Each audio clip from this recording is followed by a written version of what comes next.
Welcome to another episode, all. Throughout this episode, we're going to be talking about applied behaviour analysis again, something which is called the dominant behavioural paradigm. Let's get started. The dominant behavioural paradigm is basically mostly to do with the way parents, teachers, managers tend to control people's behaviour based on the work of Boris Frederick Skinner and Ivan Pavlov. So, where an applied behaviour therapist will say to you that everyone does ABA, what that essentially means is just about everyone does ABA techniques, and not necessarily they do ABA therapy, but that they use ABA therapy techniques, particularly ones which they call positive reinforcement, negative reinforcement, extinction, and punishment. These tend to be the four main elements of ABA's behavioural paradigm, and anything which goes out of these is not actually part of ABA. So, ABA often do a lot of apologetics. They're like religious apologists, they are. Because science is well beyond them, it's well ahead of them, but they stay so isolated. So if I just explain what these four things are first of all. Positive reinforcement is basically where you'll do an action, then if the consequence of that action, if you find it good and it encourages you to do that action again, I call that reinforcement. But we'll call that one positive reinforcement. Then, say if you know the consequences of doing something or not doing something will be bad, and that encourages you not to do it or to do it, we'll call that one negative reinforcement. Extinction is where they'll basically ignore your behaviour, hoping that you'll stop doing that behaviour.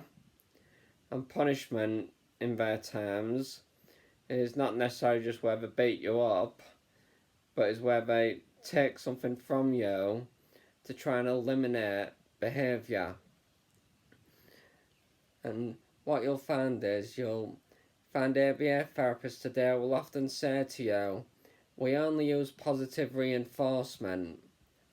And by them saying that, so basically they're saying we only bribe the kids. ABA therapists are basically saying we only bribe them. But ABA therapists don't see anything negative about it. As on previous episode I mentioned the great lack of education, that they're not even educated in psychology, and that's why they don't recognise the abuse that goes on in ABA today. They don't recognise it because they're not educated.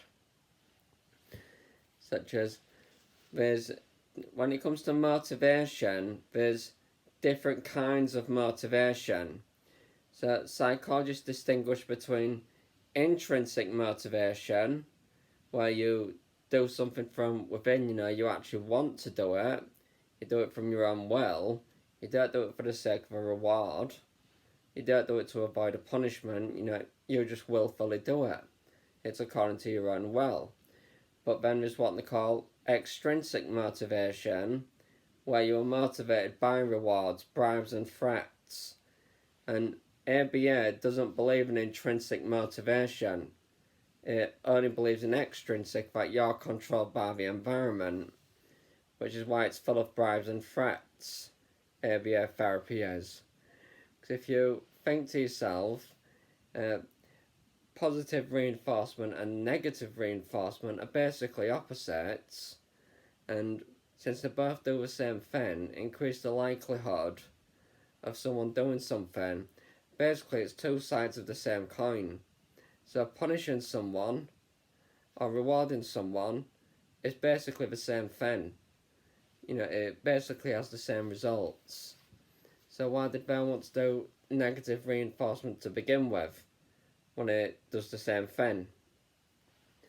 So it shows that they were more interested in their science as they like to call it, than actually helping the autistic kids.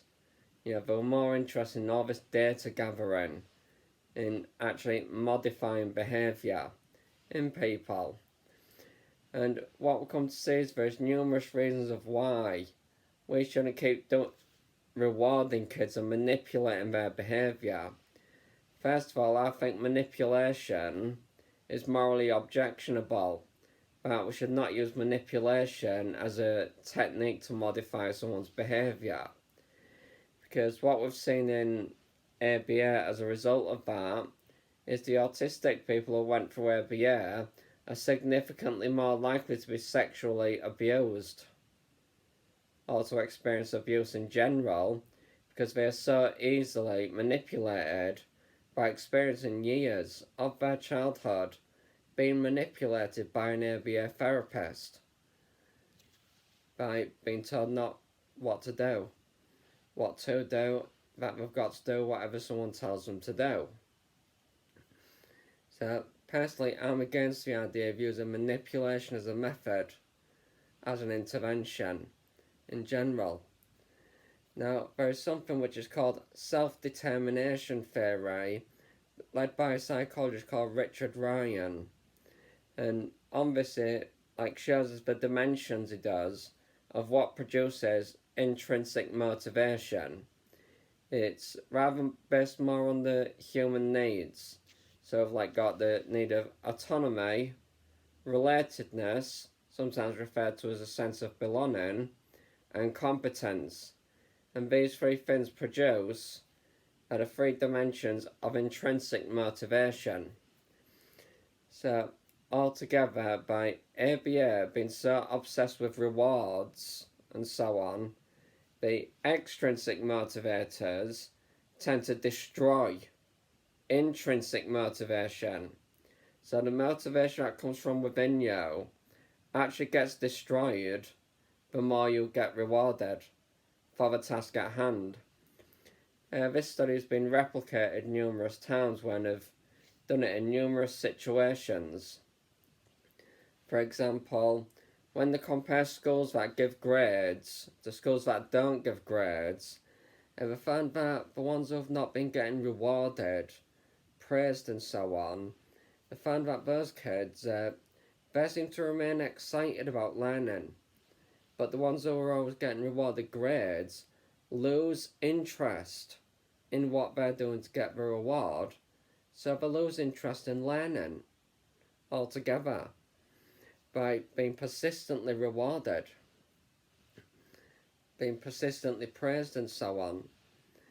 And there's even more problems come into this. Say if we think about weight loss programs, the least successful ones are the ones which involve some kind of incentive, because you'll keep giving them the reward and so on, then they'll do the task, but as soon as the reward stops, the best case scenario is to go back to the way they were before, but because they lose interest while getting rewarded during it, all these incentives, they are losing interest. So when they stop getting rewarded, the best case scenario is to go back to the way they were before, but more commonly, because they lost interest, they are actually worse off than they were to begin with. Rewards are not only ineffective in the long run, they are actively counterproductive. I'll share another example. Say they did one test where they send out a little puzzle, brought a random group of people in, and randomly arranged them into Group A and Group B. And they said to Group A, here, see if you can solve this puzzle. And we just gave them a puzzle to solve.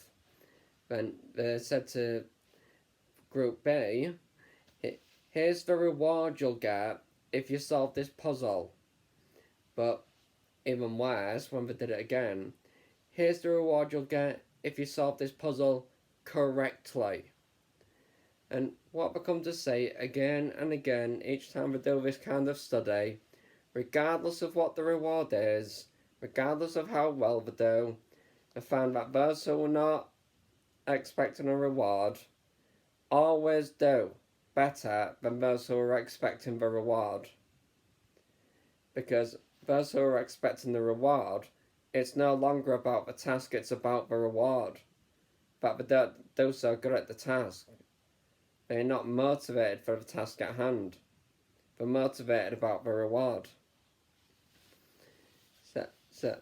And then all this rewarding and stuff, this produces what we call conditional acceptance. Where you're like saying, if you do as you're told, you can have this. Do you see how that constitutes control? Of how you're still controlling someone by offering rewards.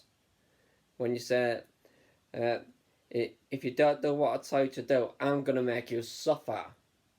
You can say, again, that's about control. Ignoring a person to make them do what you want them to do.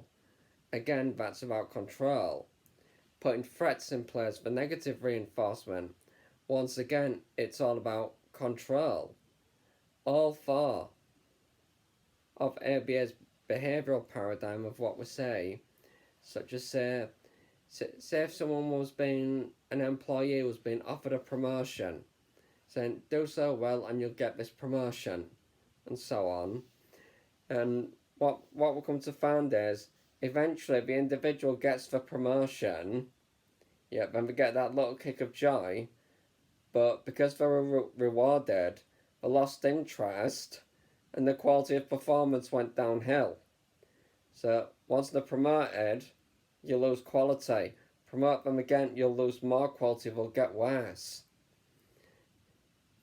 So when you're using extrinsic motivators, rewards and so on, punishments, it only makes things worse. So the whole behaviourist framework altogether of punishments, rewards, that ABA promotes so much, is more like a control system that leads to an evaporation of interest and commitment. So because all the interest, commitment evaporates with all this rewarding, by the time these autistic kids become adults, they've lost interest in all of it. They've lost commitment. Such as, let's do a quick example. Say if I offered you, here's £1,000, will you take your shoes off if I give you this £1,000? Then you'll take your shoes off, no doubt. But for the £1,000. But what about when I don't give you the £1,000? Will you still take your shoes off? No. So, rewards worked, got you to do what I wanted you to do, right? So the rewards worked, but no matter what the reward is, regardless, you will not do it again if I don't offer the reward. So, no matter what the reward is, no matter how frequently you reward them, rewards do not help the individual develop a lasting commitment. So in the long run, because these rewards never developed a lasting commitment to begin with, because there was no commitment there, as soon as the therapy is over, the intervention's over, they've got no commitment to it, so it all just fades away. And that's why those who go through ABA are the ones who become autistic adults still living with the parents, because they've got no commitment to be independent.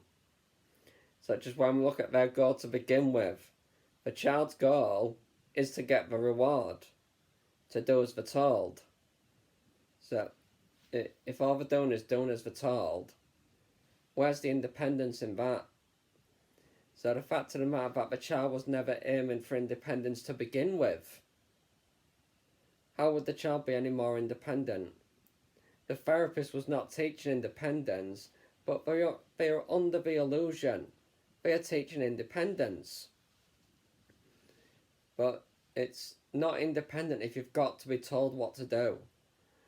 And the therapists, they don't teach the kids anything that you would actually need to know in order to live an independent life. For example, So people need to be able to make a shopping list, like write out what do they want to get from the shop, what do they need. The therapists don't teach the kids that. They'll teach the kids how to go to the shop and so on, but why would a child go to a shop when they don't even know what they're going to buy from the shop?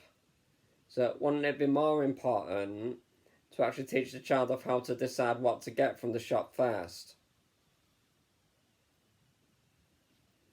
All these smaller parts, which are more important, the therapists leave out, because that's not very challenging behaviour.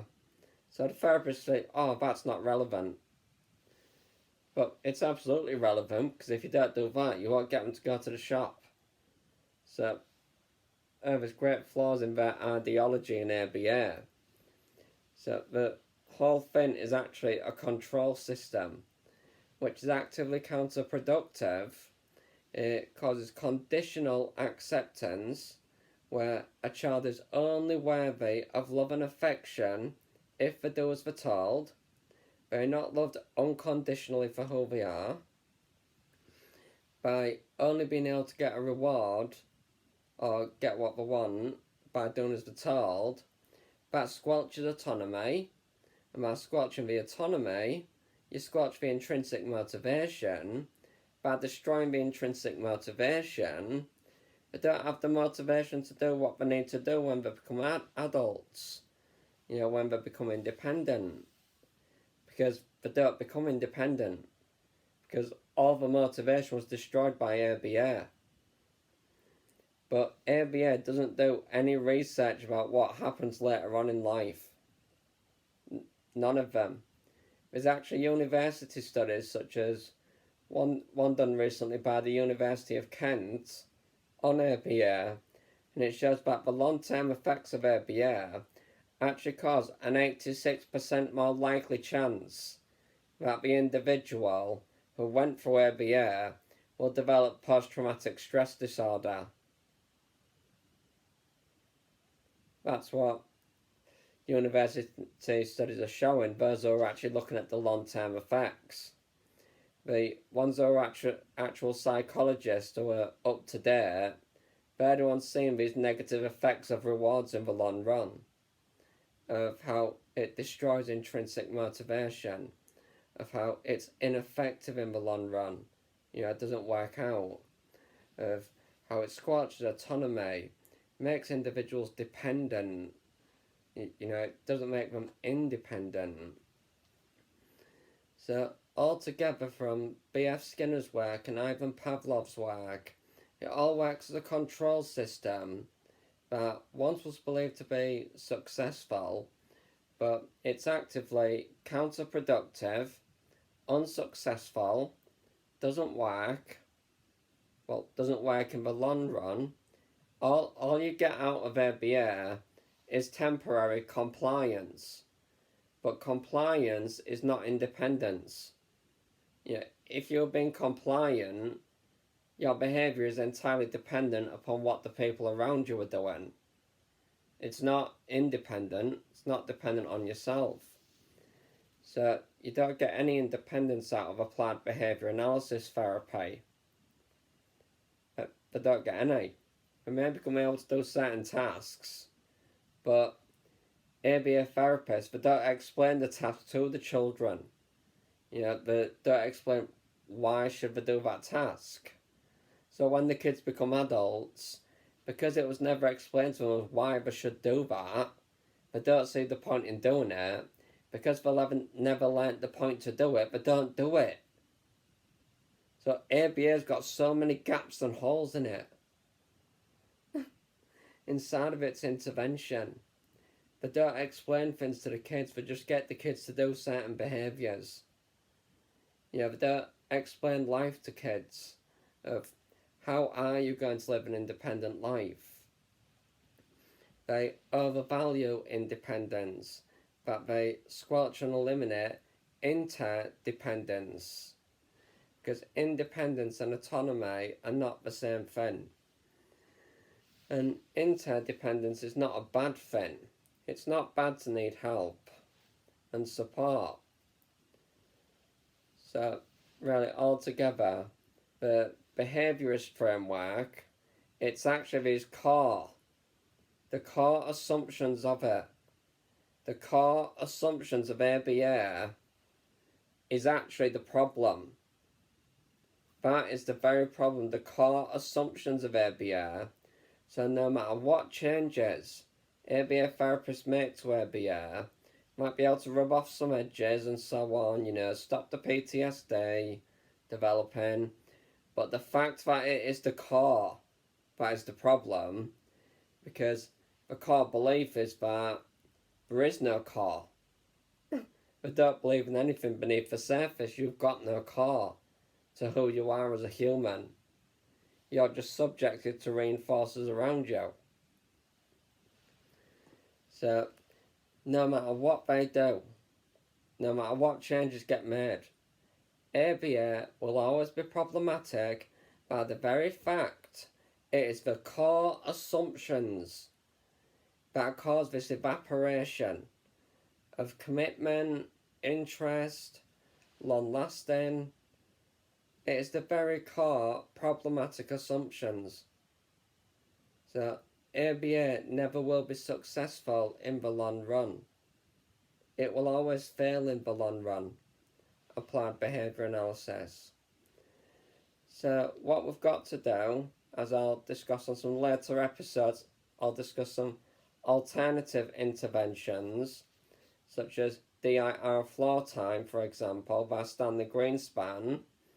And we need more like those interventions. Occupational therapy, music therapy. Some people have seen some great results come from that, but that doesn't involve controlling the children whatsoever. We even see that the behavioural system, it actually makes people more selfish even. It causes selfishness. The dominant behavioural paradigm of B.F. Skinner and Ivan Pavlov, which Oliver Pavlov has put together as applied behaviour analysis. So, please continue to protest against ABA with us by the fact that its core beliefs are the problem. So, continue to protest with us that we might be able to get more interventions insured. But we might be able to get some insurance put towards DIR floor time, towards music therapy, towards speech therapy, or speech pathology, where we can actually have other interventions insured so that parents can have more options. Because I would like parents to be able to have more options for their children, and I'd like the children to actually be able to go through interventions which don't actually hurt them. Because, as I've mentioned on other videos prior to this one, there's no one size fits all. Whether it's in medicine, interventions, surgery, there's, regardless of the disability, disorder, comorbidity, there's no one size fits all to anything. We are all too diverse and too subjective. So, help us continue protesting against ABA to try and get insurance put towards more interventions so that those of you who are parents of autistic kids, those of you who are autistic or might have autistic kids, help us get more interventions available and insured so that ABA is not continuing to bankrupt parents. If you made it this far, thank you for listening. On the next episode of Applied Behaviour Analysis, I will discuss a psychologist called Albert Bandura, who was also a critic of the work of Boris Frederick Skinner. I will see you on the next episode.